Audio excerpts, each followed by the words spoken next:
Happy New Year and welcome to the Cowboy Up Podcast, where talk is all about the West. This episode is brought to you by White Stallion Ranch and produced by Cowboy Spirit USA. W. Bruce Cameron knows dogs.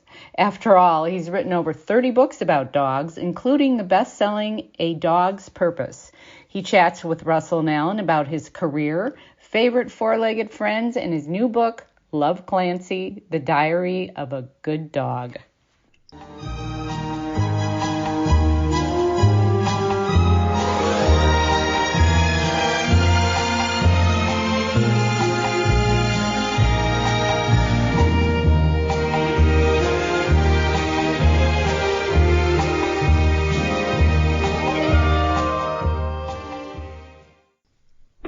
Well, Alan, we're off into 2023, and we had a good Christmas. How about you? Had a great Christmas. Had the family together, and that's what's important with Christmas. I was visualizing your little daughter and her Christmas because that's the year that it's most enjoyed is your daughter. Well, and you know we had Santa Christmas because of course Santa comes on Christmas, and then we have family Christmas coming up Sunday just because of the logistics of who's working and who's not. But so she gets two. Anyway, we've got a topic that's near and dear to millions of people's hearts: dogs. My wife is a dog rescuer, somewhat compulsive. Just rescued one and trying to find a second home for her, but it was off to a bad place, so she had to get her real quickly. But I know you've had lots of dogs and somebody special.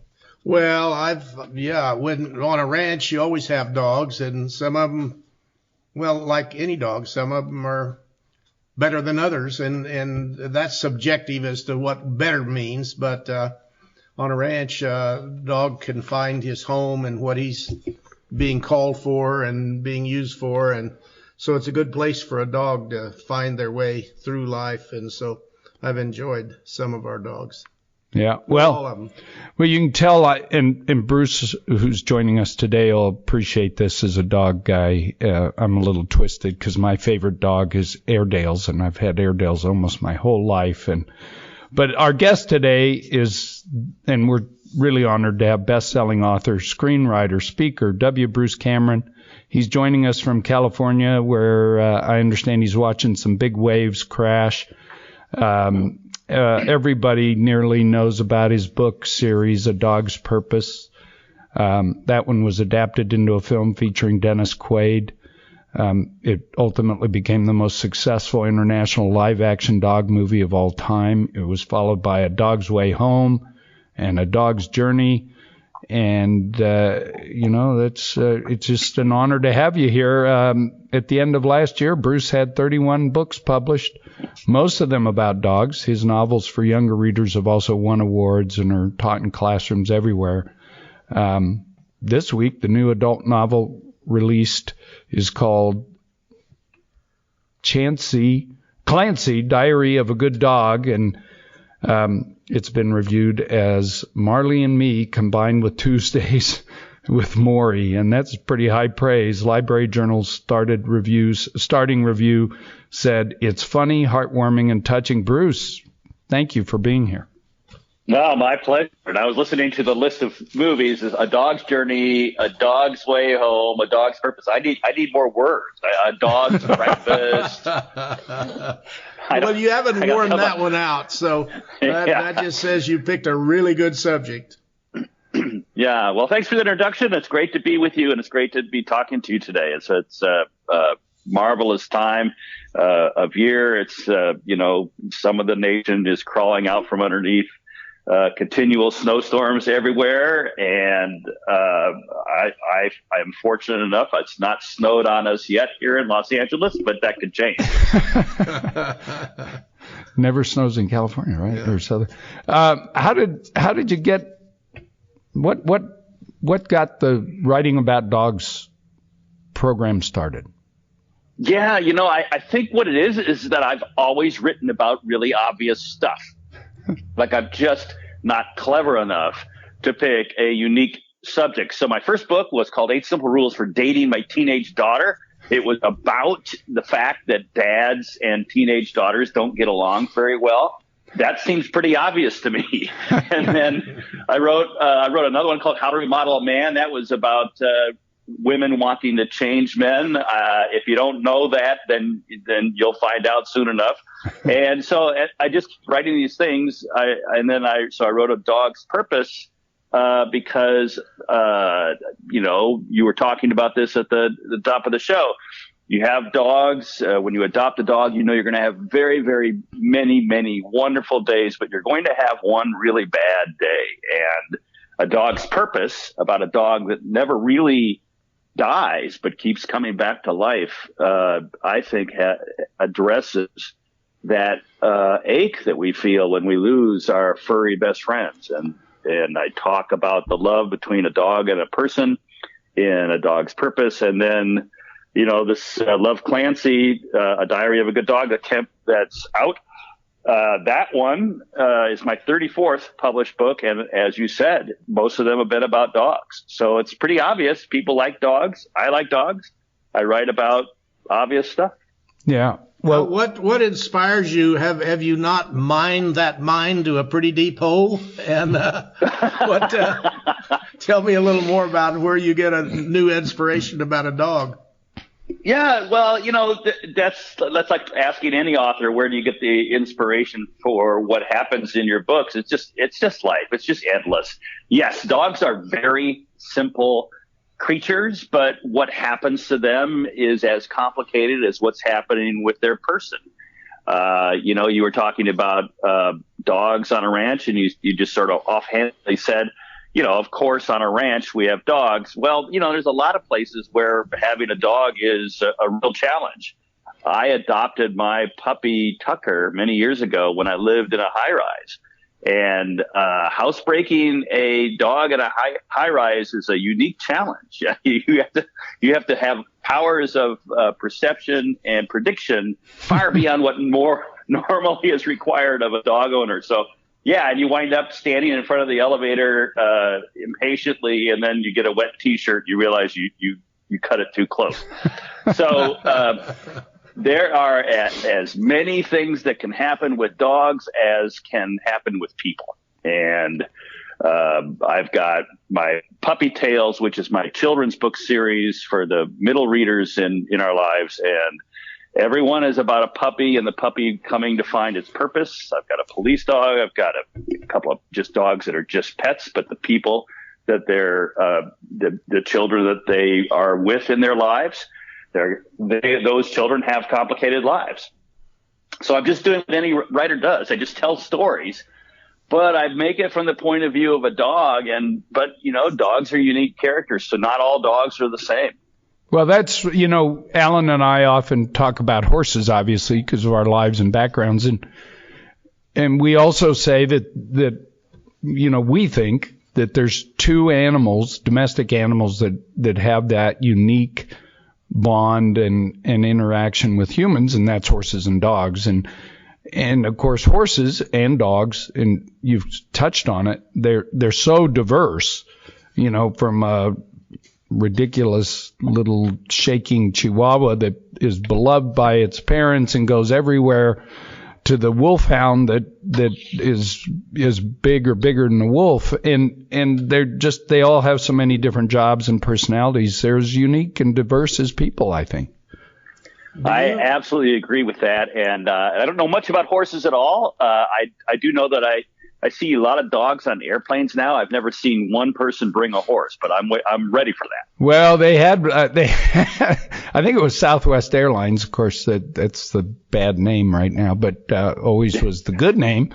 Southwest Airlines had somebody bring their emotional support mini horse, and so they drew a line at the Peacock, which was there you go. So yeah. You never know, but yeah, the horses are pretty diverse too. So we'll get you out here and get you a little horse experience. Do you okay. Does a thought of brilliance strike you every once in a while, and a book develop from that, or Does the dogs come and basically tell you need to write about me? Or how does that work?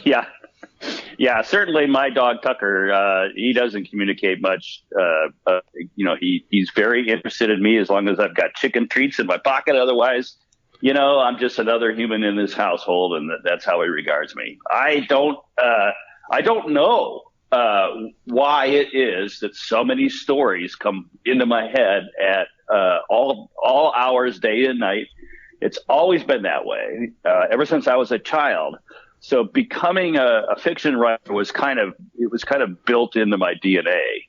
And I failed to be a writer, even though that was my whole ambition. But my whole adult life, really, until I wrote 8 Simple Rules for Dating My Teenage Daughter, that was way back, and it was published in 2001. Until that moment, I had written books. I'd written 9 books, and I had not sold a single one of those 9 books. And that was a sobering thing for me. So I went on. I had all kinds of different jobs, different careers, trying to keep myself in a house payment and car payments, and I raised 3 kids. But in the end, I just kept returning to my writing. And eventually, with that one book, my career kind of took off. I moved out here to California because 8 Simple Rules became a TV show, and I came out here to be on the TV show, and then I stayed. And now we've got movies going and things happening like that. But it all starts with just an idea coming into my head, and I don't have a way to turn that on or off. It just happens. So it's followed you all through your life. You don't get a stroke of brilliance and then sit down and bring it to life. No, I suppose one could say that A Dog's Purpose was a little brilliant. It was, I was driving up the coast of California. I was divorced. I had met this woman, and we were going to meet her parents, which I say it with utter disgust because I'm like, what are you doing? You're an old man and you're dating this woman. You're going to meet her parents, but that's what we did. And as we're driving, she turns to me and she says, I will never have another dog. And I was just flabbergasted because, in my mind, that's a deal breaker. I thought, well, I'm going to have to let you out at the next gas station. I was just going to say, did you open the door right there and say you're gone? Yeah.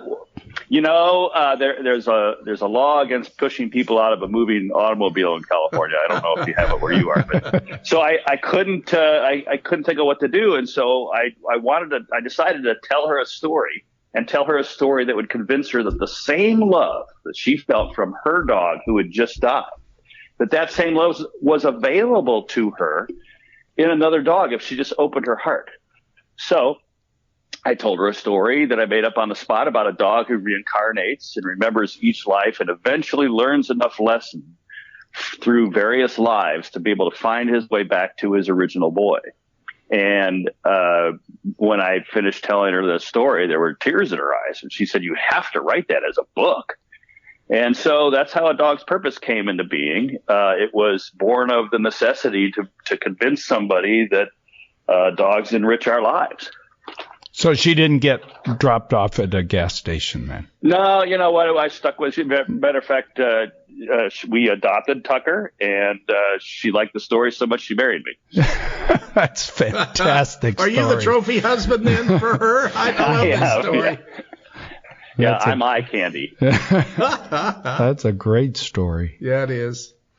Well, and you still meet dogs that inspire you to perk into them and see what takes them forward and then put it on paper?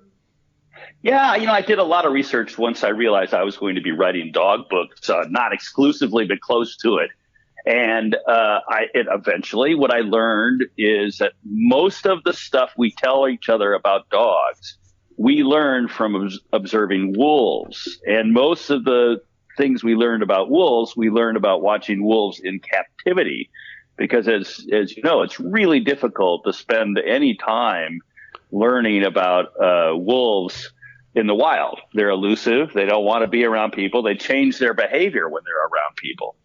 And so we have recently, with drone technology, done a little better job of figuring out what those wolves are up to. And it turns out a lot of what we thought we knew about wolf packs and alpha wolves and all that was wrong. It was us taking human values and sticking them into a wolf pack.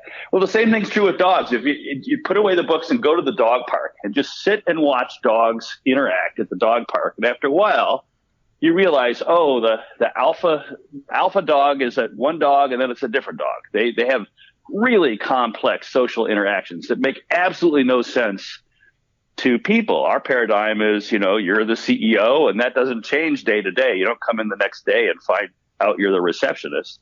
But that's the way dogs could be. Dogs, they're very fluid in their assigned roles in a dog park. So I get a lot of inspiration from that, just watching dogs and seeing how complex they really are. It's really fun. And then I can write about dogs because the one thing about them that is always true is they're always really happy. I mean, everything, it's really hard to get a dog angry at you or to depress a dog. There's a joke going around right now that's kind of my favorite. It says, if you want to find out who really loves you, lock your wife and your dog together in the trunk of your car for 4 hours, and then when you open the lid, see which one's happy to see you.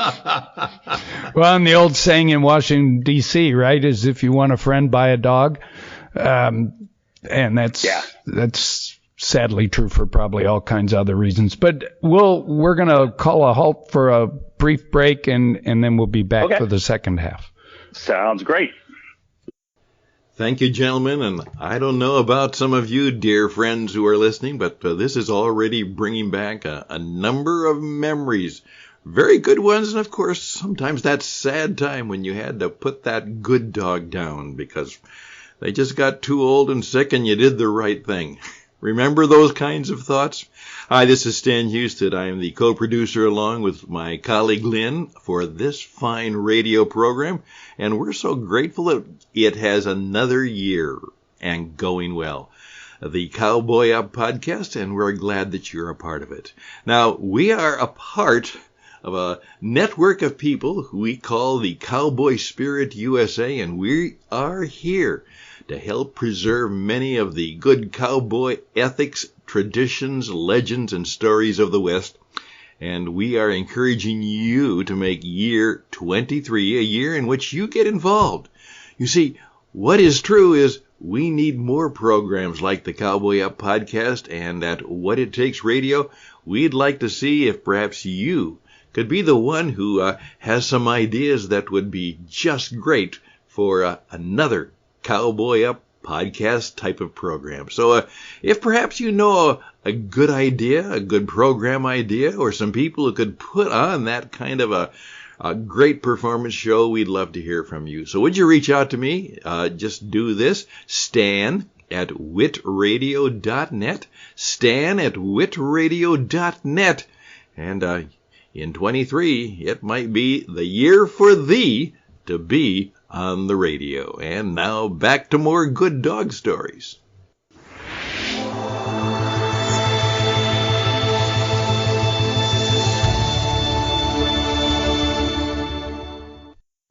Well, let's, Bruce, if we can, I have two questions, and one leads to the next, I guess. When you did Dog's Purpose, and we now know the great story behind the inspiration, did you early on get a sense that this was going to turn into a series? And question number two, let's talk about Love Clancy. Well, okay, I'll tell you about A Dog's Purpose because my agent called me and said, look, I never tell any of my authors this, but I'm going to assure you I can sell this book.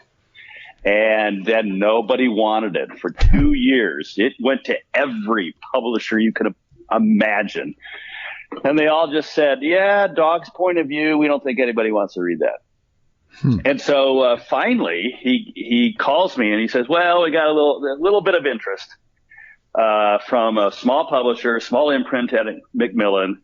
It's not very much money. What do you want to do? I said, I just want the book to be out. So they published the book, and it was during the pre-order phase. It was during the phase when the bookstores are evaluating if they're going to carry the book.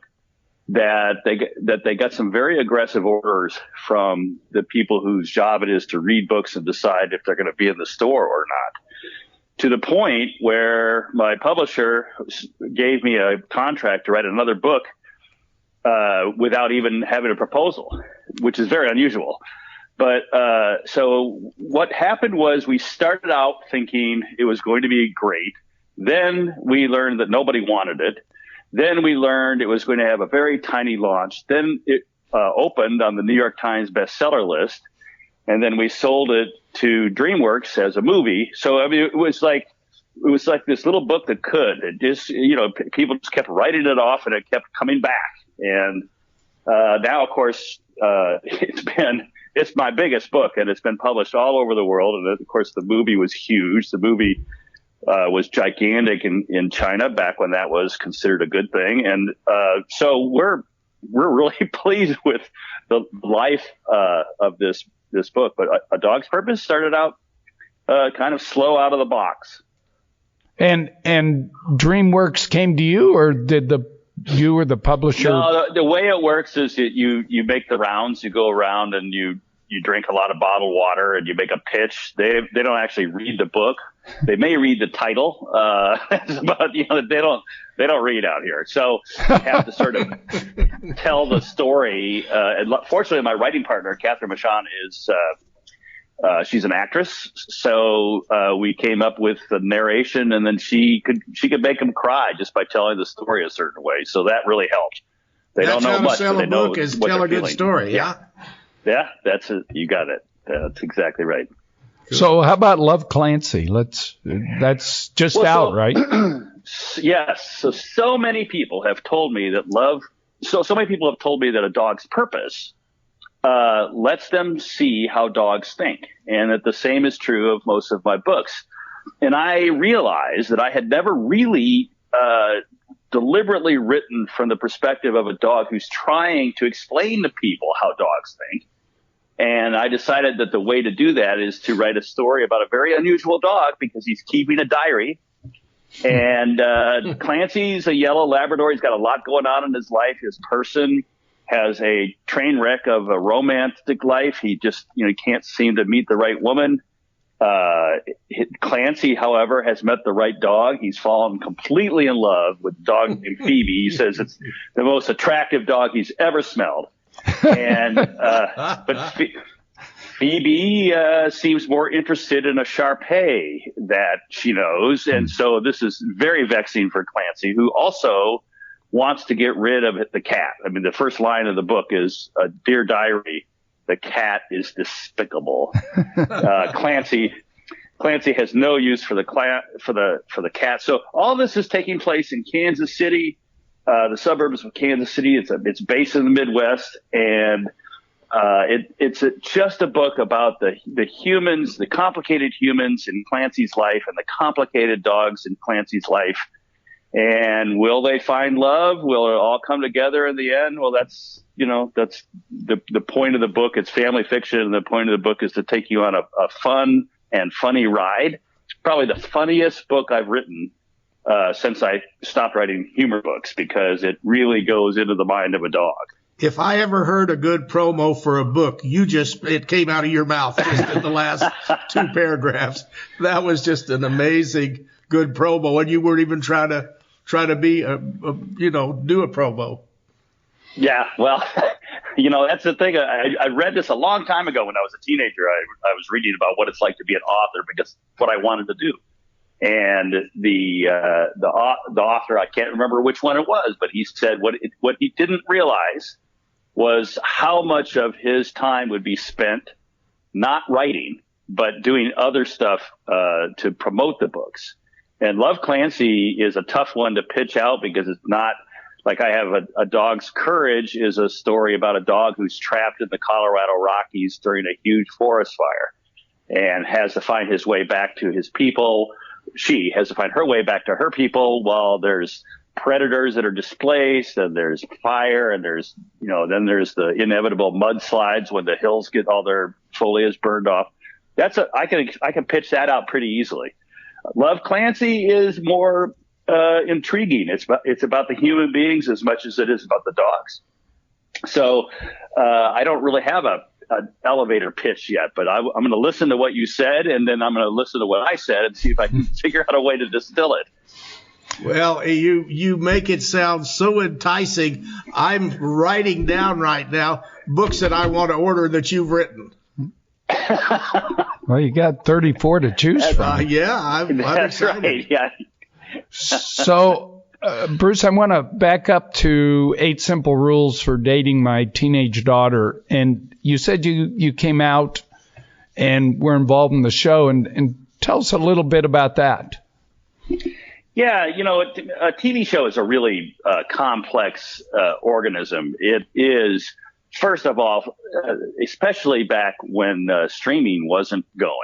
Right. You basically have a couple of hours of prime time a night, and that is the most valuable real estate to a network that you can imagine. So they will spend a lot of time developing different shows, but when it comes to putting the show on the air, it has to be special because they're betting everything on it, and they'll cancel a show after one or two episodes if it's not performing where they need it to perform. I came out to work on 8 Simple Rules for Dating My Teenage Daughter, met with the showrunner and pitched him out a sequence that was actually used in the show. So that was kind of nice.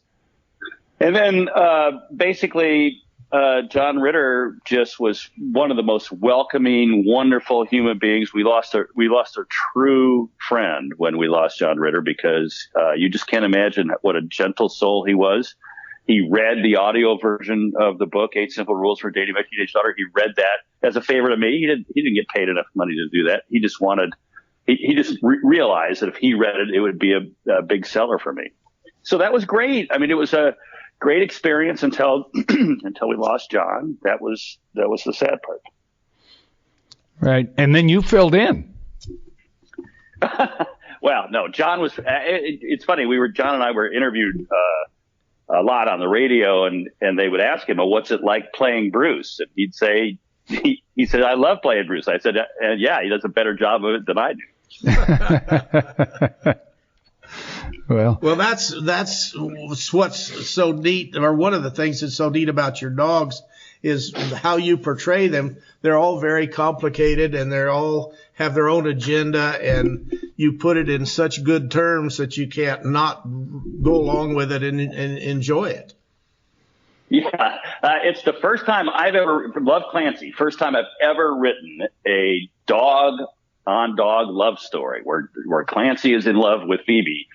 And it's not like Lady and the Tramp. They don't go out to a restaurant and eat spaghetti together, but they interface with each other like dogs. The one thing I try to stick to, even with Love Clancy, who is, I will tell you, is probably the most human-like dog I've ever written about because, he's keeping a diary. But other than that, he's just a normal dog. When I write about dogs, they are dogs. They are normal dogs with normal dog behaviors. They don't really understand the human world, but they have their way into it through their nose and just watching us for clues as to what we're going to do and what we're going to smell and what we're going to eat. That's what they do. Yeah, that's you see it in your own dogs. They pick up. Horses do the exact same thing. They pick up on cues, which are clues to what's coming next, and it's pretty interesting. We want to ask you about Best Friends Animal Society and Life is Better Rescue. I mean, you're involved, and we want to talk about that. Yeah, thank you, because animal rescue is really important to me, and not just dog rescue, but all animals who are domesticated and depend upon us for their livelihood. They need our help. Especially dogs. We took dogs from being wolves, and over the period of about 30,000 years, we turned them into dachshunds and shih tzus and all kinds of breeds that couldn't possibly go back to the wild. You just don't see a pack of dachshunds taking down a water buffalo. It just doesn't happen. And so that made them kind of our wards, kind of our children. We have to take care of them. And too often dogs are, for one reason or another, abandoned or forced into homelessness. and organizations like Best Friends, which is an umbrella organization, or Life is Better Rescue, which is a rescue. I'm on the board of that rescue in Denver, Colorado. They have a specific mission, which is saving death row animals. That's a very important aspect of my life, not just because I care about the animals, but because I feel obligated. I feel that dogs have given me plenty of joy, but the system that brings me those dogs is sometimes corrupted by bad actors, or maybe it's just a case of somebody is in the military and gets sent overseas and has to surrender his or her pet, and it's too bad, and it's a sad thing for everybody, but we can work with rescues to try to find a new home for that animal, and it's really important work. So thank you for asking about it, because I think every day people should thank their lucky stars if they're not in a situation where they're homeless, if you're not in a situation where you're not sure where your next meal is coming from. Perhaps you could find it in your heart to help out animals who are in that perilous position. I'm in a position right now. I'm about to get homeless. I think I need a dog to show me where to go. Yeah. I like what you're saying. Yes, you do. So the Love Clancy sounds like a movie once it gets pitched. What's next? What's 2023 got coming from you? First off, I heartily endorse the idea that Love Clancy, Diary of a Good Dog is going to be a movie. The characters are just too hilarious. They belong on screen. And they make me laugh. I rarely make myself laugh. When I read my own stuff, I've got a very grim expression on my face, but I laugh out loud at Love Clancy. I've got a new book series for middle grade readers coming out I think we're planning on a launch of the end of August. The first is called Dogs with a Purpose, and the first one is a dog who is in training to become a water rescue dog. And his name is Zeus. So it's Zeus Water Rescue is the title of that one, and tentatively that we're operating under. And then I've got a couple. I always have to have a couple of books going. I normally publish between 1 and 3 books a year. So I've got a science fiction book that I'm working on, and I've got a humor book I might revisit. And then of course we're trying to get a TV show on the air. So we'll see. All this comes together as I just sit here and type. That's me. Well, I have a question on that.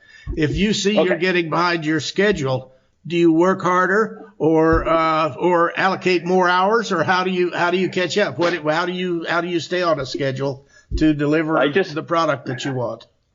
I just procrastinate and fill myself full of self-loathing and go to the kitchen and fix a sandwich. I'm glad I asked. I think you found a good audience in that with all of us, but go ahead. I didn't mean to interrupt. No, it's fine. I've mastered work avoidance to the point where I think I could teach a class in it. Except for I'm too lazy to do that. But yeah, no, I am really working hard at trying to keep up with my deadlines. And I commit to too much, I think is what I would tell you, but I'll keep going. Well, you are such a good guest. I want to have you back because I have enjoyed what you've had to say more than I can even tell you. Well, and I have, so I'm a self-described experience-based cynic, and so I go into most things as a cynic. And we have a guest, and she was on our podcast, and she's an animal communicator. She even comes to the ranch and teaches. Her name is Anna Twinney. And I could tell you 1,000 stories, and it's defeated my cynicism. And one of them was a friend of ours had a dog dying of lung cancer, and they were just distraught. I mean, it was a bit of a drawn out thing, and so my friend said, I don't know what to do. I said, have your wife, have the dog talk to Anna. And so it was actually coincidentally an Airedale, which I love Airedales. And so this dog quoted something back to him that there was no way Anna could have known. And then they asked the dog where the dog wanted to go, if there was anything it wanted to do before it died. And it described their old home and this certain place and this tree and this door and this whole, it was pretty detailed. And so they took the dog there. And so I think you and Anna Twinney need to get together, and you can talk to the dogs. I mean, it really is amazing, and she does it with horses, and so my cynicism has been defeated. I could give you many more examples, but this isn't about that. But that's really fun. I think if she were to talk to my dog Tucker, and I'd say, okay, so what does Tucker think? What's he thinking about? She would say, bacon. Yeah, well, that's it. It's One the old word. It's the old joke. It's don't talk to my dog, but yeah. So anyway, we appreciate very, very much your time, and if I assume that to get the books, people just go to their favorite place, whether it's Amazon or even better, their local bookstore, and what TV shows should they be looking for that you're working on? Well, no, they don't like you to talk about what TV shows are coming up.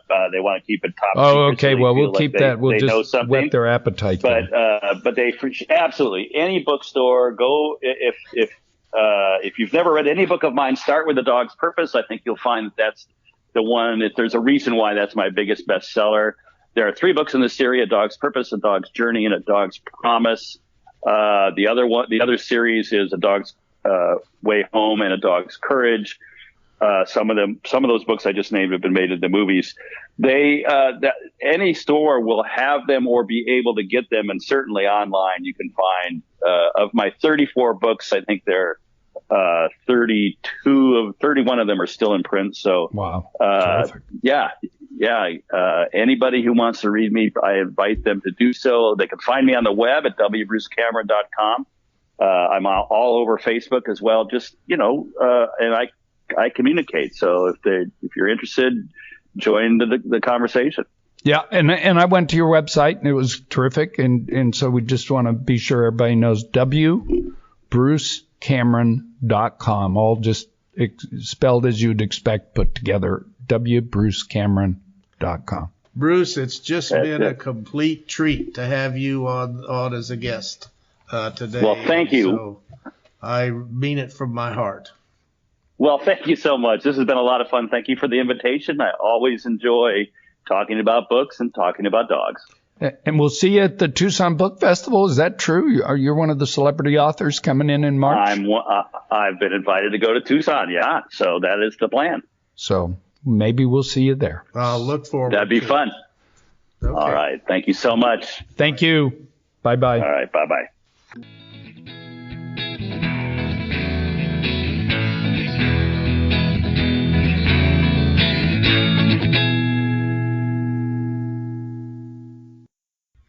Hi, this is Stephen True from the White Stallion Ranch. Thank you for listening to the Cowboy Up podcast. If it's an active outdoor family vacation you're looking for, look no further. White Stallion Ranch is the place. There's an outdoor activity to satisfy every member of the family, and many of them are more fun to do as a family. You'll enjoy horseback riding, rock climbing, archery, shooting, hiking, tennis, basketball, horseshoes, swimming pool, hot tub, and spa services. We also have a game room with a shuffleboard, pool table, poker table, and air hockey, as well as a variety of nightly entertainment. Please visit us at www.whitestallion.com for more information, and feel free to call our dedicated reservations department for more information at 1-888-977-2624. That's whitestallion.com for more information, or 888-977-2624. Well, it was really pleasant today to have Bruce Cameron on as a guest. We have some good guests and some better guests, and he was one of the better. But to tie that in with animals, with horses and dogs, is what we're all about. And so it made me feel reinforced in this new year to be back to subjects that are near and dear to us, horses and dogs. So I was especially gratified to have our broadcast today. You know, I really liked his perspective, and it's one of those things where it was obvious, but I hadn't really thought about it. We have, selectively bred, as he said, wolves all the way down to Shih Tzus and Chihuahuas and what are the other ones? Dachshunds, and they don't look much like wolves anymore. And really also horses, while they can subsist on their own, they really don't always do that well. And so we do have a responsibility to those animals, particularly dogs. And so maybe 2023, Laura just rescued a dog that was headed to the pound because of personal situations, and maybe it's time to do that for anybody else who can. Hey, thanks for joining us today. Time to cue up the movie A Dog's Purpose and order a copy of Love, Clancy, Diary of a Good Dog. And remember, you can meet Bruce in person at the Tucson Festival of Books this coming March 4th through 5th. A special thanks to Stan Husted for producing this episode. If you like what we do, hey, give us a review on Apple. We'd really appreciate it. And join us next time when the talk is all about hellraisers and trailblazing women of the West, with guests Bob Bose Bell and Jana Bommersbach. Until then, I'm Lynn Weezy Sneed, reminding you to stand tall and ride safe.